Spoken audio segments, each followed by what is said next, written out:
दोस्तों सब्सक्राइब कीजिए हमारे YouTube चैनल कथा संचार को और साथ में बेल आइकॉन को जरूर से प्रेस कीजिए लेटेस्ट हिंदी कहानियों के लिए। धन्यवाद। नमस्कार दोस्तों, साथियों, आज की यह मजेदार कहानी को आप बिना सुने नहीं रह सकते, जिसका नाम है समझदार बहू। तो चलिए फ्रेंड्स, कहानी को शुरू करते हैं। एक परिवार में एक माँ, बेटा और बहू रहते थे। बेटे का नाम राजू था, बहू का नाम नंदिनी था और औरत का नाम रंजू था। सभी लोग एक परिवार में बहुत ज्यादा खुश और मिलजुल कर रहा करते थे, क्योंकि बेटे की नई नई शादी हुई थी। क्योंकि जैसा कि आप सभी को पता होगा कि जब नई नई शादी होती है तो लड़के के घर वाले लड़की को बहुत सारे सामान दिए थे। और ऐसा आज भी चल रहा है कि जब भी शादी होती है तो किसी लड़की को उसके माँ बाप की तरफ से बहुत सारा दहेज का सामान मिलता है। राजू की शादी अभी हाल फिलहाल में हुई थी। राजू के ससुराल से उसकी पत्नी नंदिनी भी बहुत सारा दहेज का सामान अपने घर लेकर आई थी, जिसे देखकर उसके घर वाले, मतलब कि वह औरत रंजू, बहुत खुश हुआ करती थी कि वह एक प्रकार की लालची औरत थी। उस लालची औरत ने घर में रखे सभी सामान को देखकर बहुत ज्यादा खुश हुआ करती थी और अपने बेटे तथा उससे कहती थी कि ससुराल से और भी सामान की डिमांड करो। हालांकि राजू इतना ज्यादा लालची नहीं था। वह हमेशा अपनी माँ को समझाता और कहता था कि इतना लालच करना अच्छी बात नहीं है, क्योंकि रंजू की बात राजू कभी नहीं मानती थी। तो वह अपनी बहू नंदिनी को हमेशा कहती थी कि तुम अपने मायके से यह मंगा लो, वह मंगा लो, और बहुत सारे सामान मांगने का दबाव डालती थी। कभी लालच देकर कभी कुछ मंगवा लिया, कभी कुछ भी मंगवा लिया, कभी नियम और कानून, रसूल और नियम को लेकर बहुत सारे सामान लगाया करते थे। इसी तरह से बहुत दिन तक चलता रहा और रंजू हमेशा अपनी बहू को घर से कुछ न कुछ सामान लाने के लिए कहा करती थी। एक दिन की बात है, नंदिनी गर्भवती हो गई थी और उसको एक बेटा पैदा हुआ था।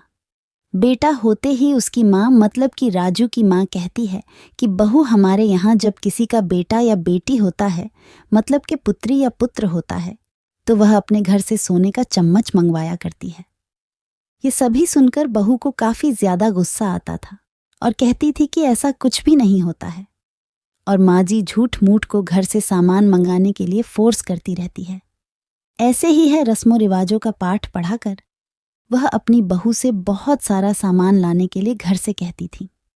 साथ ही जब वह अपने मायके से वापस घर आती थी तो उसकी सास हर बार अंजू को फोन करके कह देती कि बहू यह लेकर आना, वह लेकर आना, नहीं तो अपशकुन हो जाएगा। इतना सब सुनते सुनते नंदिनी बहू को काफी ज्यादा गुस्सा आता था, लेकिन फिर भी ना।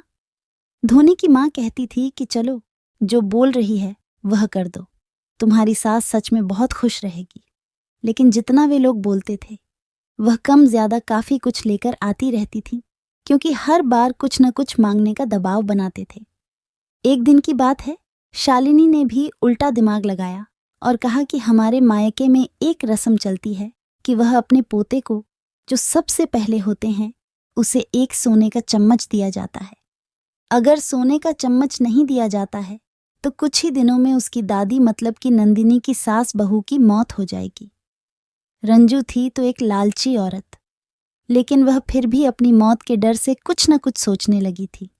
फिर एक बार अपनी बहू के पास गई और पूछती है कि क्या मैंने ऐसा नहीं किया तो सचमुच में मैं मर जाऊंगी। तभी बहू कहती है कि जी हाँ, मैंने तो ऐसा ही सुना है, लेकिन आगे क्या होगा यह मुझे भी नहीं पता है। लेकिन अपनी मौत की खबर को सुनकर हैरान, जो काफी ज्यादा उदास हो गई थी, और मन ही मन सोचने लगती है, चलो मैं इसे कुछ न कुछ दे ही देती हूँ। फिर वह जाकर अपना पुराना बक्सा खोलती है और उसमें से सोने का एक चम्मच निकालकर अपने पोते को दे देती है। रंजू को भी बात बिल्कुल समझ में आ गई थी कि हमारी बहू ने उल्टा चाल चली है और मुझे ही फंसा दिया है। आगे से रंजू ने फैसला किया कि अब कभी भी हम लोग मांगने वाला कार्य बिल्कुल भी नहीं करेंगे। रंजू मन ही मन अपनी गलती मान लिया और उससे तौबा कर लिया।